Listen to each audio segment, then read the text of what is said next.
Good morning, students. Today we are going to start our chapter number 12 When I Went on a Voyage.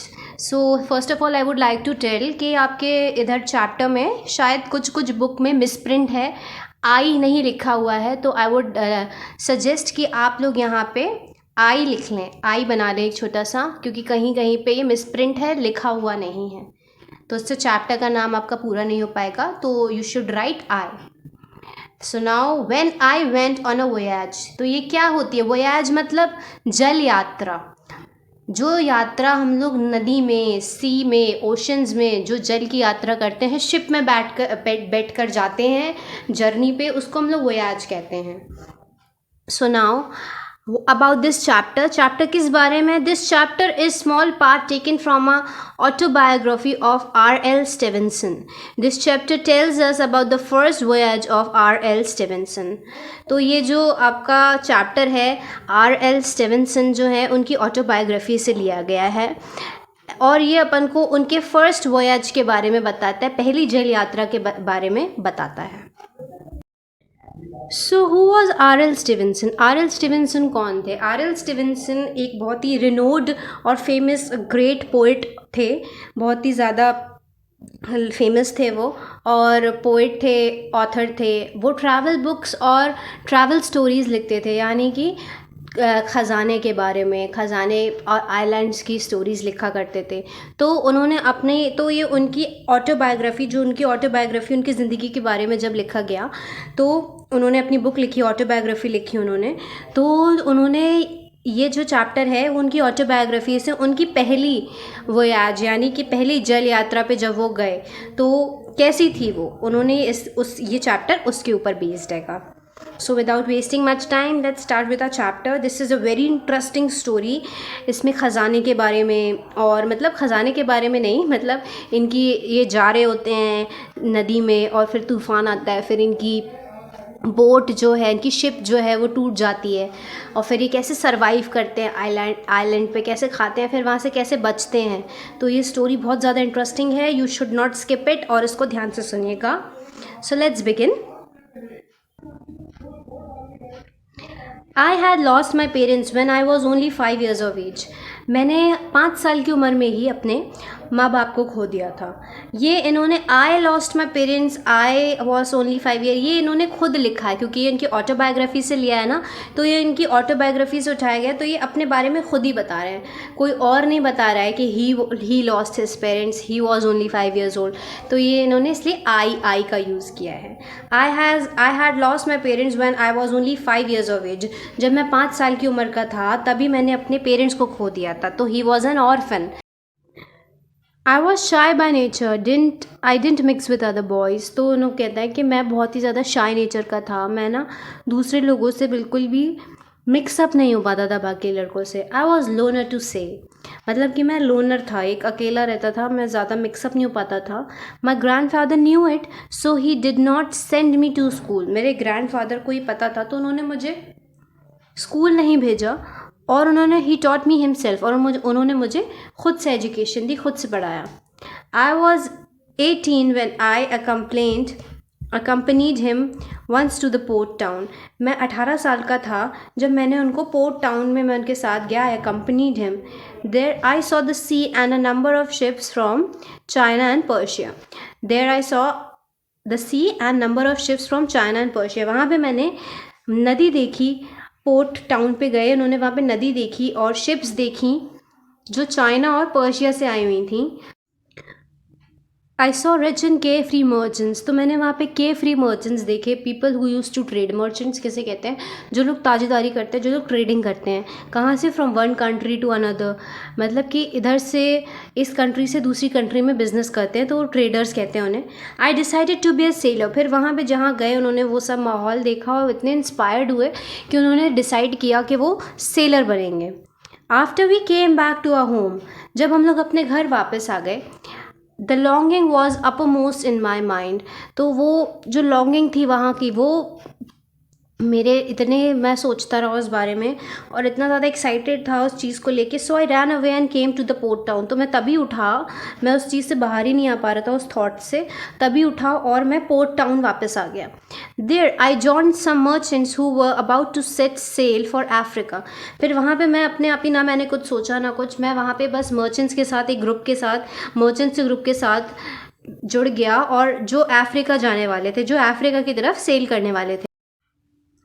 We sailed for a fortnight, तो हम लोगों ने fort night तक सफ़र किया, आधी रात तक। Then one morning we saw dark clouds in the sky. फिर सुबह हम लोगों ने एक डार्क क्लाउड्स देखे आसमान में। मॉर्निंग हो रही थी, अब मॉर्निंग के टाइम पे तो डार्क क्लाउड्स नहीं होने चाहिए, बट हम लोगों ने डार्क क्लाउड्स देखे, काले घने बादल देखे आसमान में। After a few hours the sky turned murky. कुछ ही देर बाद स्काई जो है वो मर्की सा होने लगा। मर्की यानी डार्क सा होने लगा। There was a thunder, lightning and rain. All of a sudden a very big wave hit our ship. तो बहुत ही ज़्यादा काले बादल हो गए, अंधेरा छाने लगा और एकदम से थंडर और लाइटनिंग, बिजली कड़कने लगी और बारिश होने लगी। और थोड़ी ही देर में तूफान आया और जो बड़ी सी एक समुद्र की लहर ने हमारी शिप को टक्कर मारी। The big wave hit our ship. It got overturn and broke into pieces. तो जो उनकी नाव है उसने गुलाटी मारी, ऐसे लुढ़की और वो चूर चूर हो गई। अब शिप जो है वो उनकी किससे बनी हुई थी, जिस मटेरियल से बनी हुई थी, वुड से बनी हुई थी, तो ये बिल्कुल चूर चूर हो गई, पानी की जैसी बड़ी सी लहर टकराई। There were cries all around, और सब लोग रोने लगे। इधर उधर बहुत ही शोर शराबा हो रहा था क्योंकि सब कुछ तितर बितर हो गया था। Luckily I got a hold of a piece of wood from the ship. और लकीली किस्मत अच्छी रही मेरी कि मुझे एक वुड का पीस मिल गया। देखो आप पिक्चर में देखोगे कि लकड़ी के पीस पे बैठा हुआ है, तो लकीली इसको वो पीस मिल गया, wood from the ship. I held on to it, मैंने इसको पकड़ा। It help me to float, और इस पर वैसे बैठ गया और इसने इसको तैरने में मदद करी, फ्लोटिंग करने में, क्योंकि वुड जो होती है, वुड अपनी पानी पे तैरती है, वुड डूबती नहीं। तो उसने इसको, आर एल स्टीवन को, ऑथर को, अपने डूबने से बचा लिया।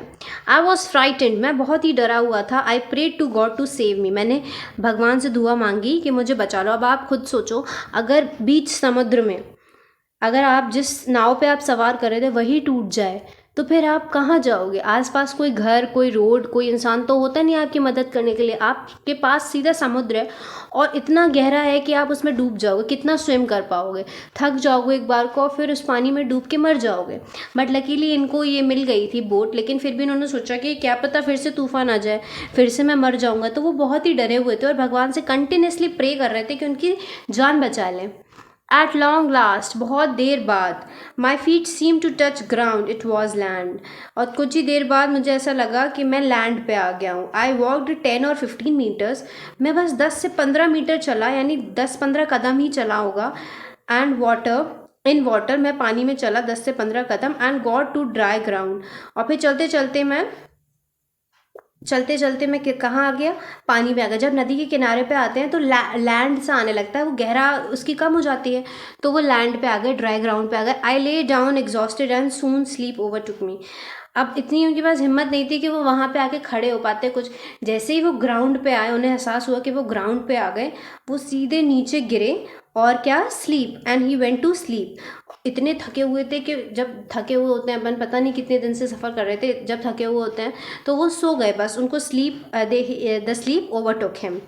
The next morning I woke up, it was bright. I looked around and found my self on a small island. जब मैं दूसरे दिन सुबह उठा तो बहुत ही ज़्यादा उजाला था। मैंने आसपास देखा और देखा कि मैं एक आइलैंड पे हूँ। आइलैंड क्या होता है? जब बहुत बड़े से समुद्र के बीच में एक छोटा सा लैंड होता है। छोटा सा लैंड यानी ये नहीं कि बहुत छोटा सा हो, बड़ा होता है काफ़ी, लेकिन वो पूरी तरफ वाटर से सराउंडेड रहता है। तो उन्होंने देखा कि वो आइलैंड पर हैं। I saw some wild goats too, मैंने वहाँ जंगली बकरियाँ भी देखी। There were cries of sea birds nearby, I felt encouraged, मैंने बकरियों की आवाज़ सुनी। समुद्र के पास जो बर्ड्स आती हैं उनकी आवाज़ सुनी। आई फेल्ट फिर मुझे थोड़ी राहत मिली और मुझे थोड़ा मोटिवेशन मिला कि हाँ मैं बच जाऊँगा, मैं मरूंगा नहीं ऐसे। आई वॉज वेरी हंग्री, मैं बहुत ज़्यादा भूखा था. I went round to look for food and water. I came across a spring and drank water from it. मैं इधर उधर देखता रहा. I went round to look for food and water. मैंने आसपास खाने और पीने को देखा. फिर मुझे एक नदी दिखी, एक छोटी सी नदी दिखी, वहाँ से मैंने पानी पिया. अब पानी तो वो समुद्र से भी पी सकते थे, बट समुद्र, sea water is a salty water, वो नमकीन पानी होता है जो अपन लोग पियेंगे तो अपने पूरी इंटेस्टाइन, अपना पूरा डाइजेस्टिव सिस्टम पूरा ख़राब हो जाएगा. तो उनको एक नदी दिखी जहाँ से उन्होंने पानी पिया.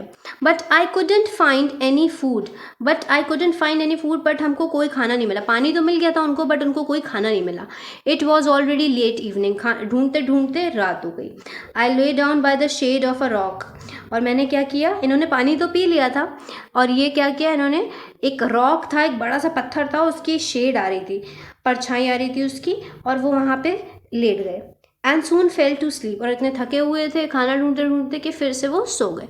Next morning I woke up quite early. I was very very hungry. My entrails were tearing me inside. दूसरे दिन मैं जल्दी उठा और मैं इतना भूखा था, बहुत ज़्यादा भूखा था, पता नहीं कितने दिन के तो ये भूखे थे. और मेरे एंट्रेल्स जो थे, जो इनकी इंटेस्टाइन थी, वो बिल्कुल फटी जा रही थी. मतलब एक मुहावरा होता है ना, जो कहते हैं पेट में चूहे कूदना, तो हम लोग कहते हैं इसका मतलब होता है कि बहुत तेज़ भूख लगना. तो इन्होंने बोला कि माई entrails were tearing me inside, तो वो मुझे मार रही थी मेरी भूख. I looked around and found some shellfish. मैंने आसपास देखा और एक शेल फिश मुझे नदी में से मिली.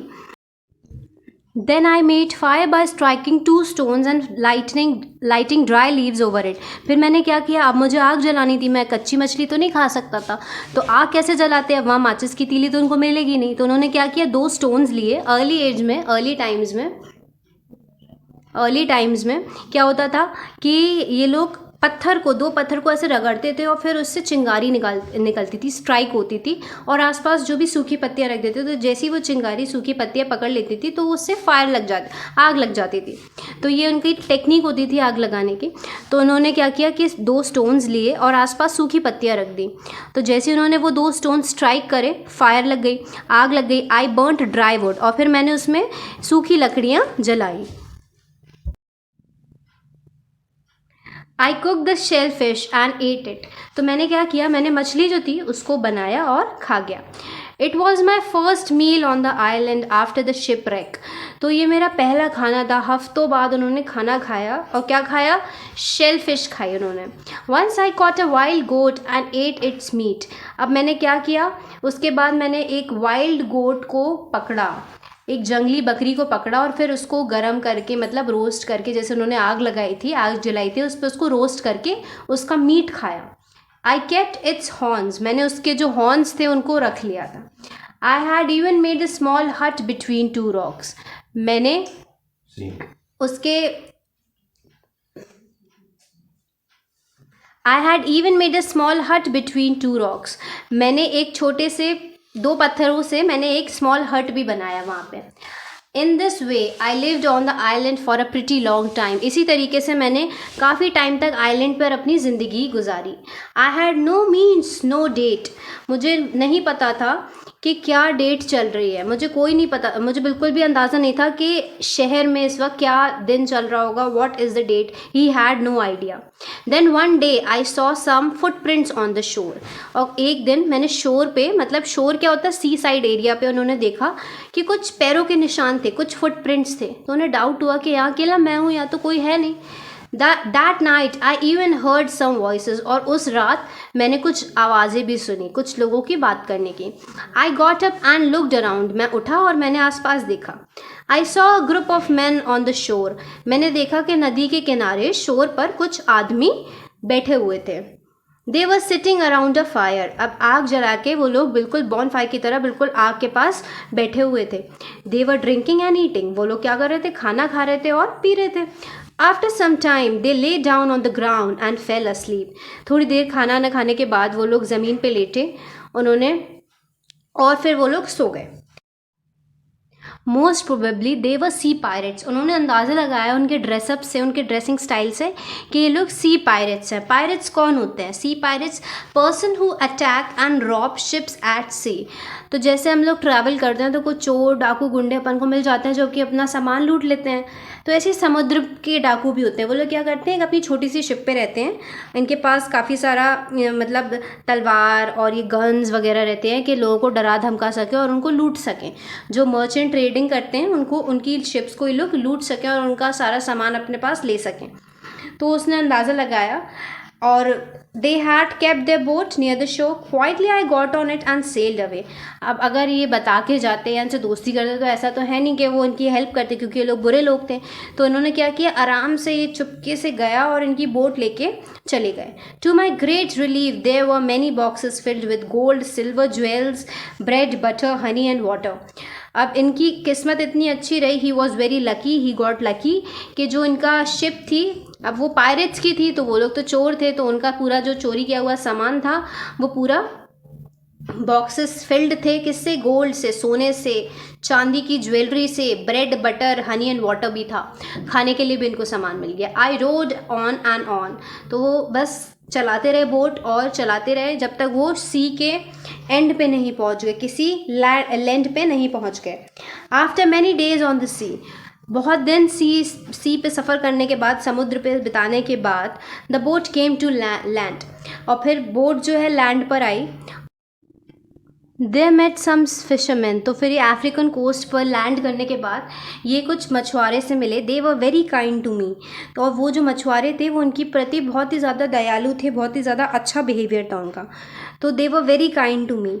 दे took me to a nearby port, और वो इनको नियर बाय पोर्ट के पास ले गए, पोर्ट टाउन के पास ले गए। There I met some sailor, अब जैसे ही बिल्कुल लैंड एरिया पे पहुँचे तो कुछ मछुआरों से मिले, तो वो इनको पोर्ट टाउन पे ले गए और वहाँ पे कुछ सेलर और मर्चेंट्स जो इनकी कंट्री के थे उनसे मिले। उन्होंने अपनी स्टोरी बताई और फिर उन लोगों ने इनकी हेल्प करी, मर्चेंट्स और सेलर्स ने इनको इनकी कंट्री पहुंचाया। And sailed home in their ship, और फिर उनके शिप पे बैठा के उन्होंने इनको घर तक पहुंचाया। I reached home when my grandfather saw me. He was very happy. He hugged me affectionately. I told him about my voyage. He was pleased although he was angry at heart. तो जैसे ही मैं घर पहुंचा मैंने अपने दादाजी को देखा, वो बहुत खुश हुए। अब इतने दिन से घर नहीं आए थे और ग्रैंडफादर के पास भी कौन ही था, यही थे। तो he saw him और वो बहुत खुश हुए। उन्होंने उनको लविंगली, बहुत ही प्यार से गले लगाया, हग किया। I told him about my voyage, मैंने उनको अपने वोयाज के बारे में बताया। वोयाज क्या होता है? अ लॉन्ग जर्नी बाय सी, वो सफ़र जो हम लोग समुद्र पे तय करते हैं, जो हम लोग समुद्र पे करते हैं उसको वोयाज कहते हैं। ही वॉज प्लीज्ड, वो खुश तो थे, प्लीज तो थे, कन्विंस तो थे, but he was very angry at heart. But जो उन्होंने चीज़ें अपने साथ बताई, जो उनके साथ चीज़ें हुई थी, वो सोच कर उनको बहुत ही गुस्सा भी आया, बहुत बुरा लगा। So here are chapter ends and here are these word meanings. आपको अगर चैप्टर के कोई भी मीनिंग समझ में नहीं आया है तो you can just read it from here, और अगर आपको फिर भी कोई प्रॉब्लम है तो you can just ask me, and thank you.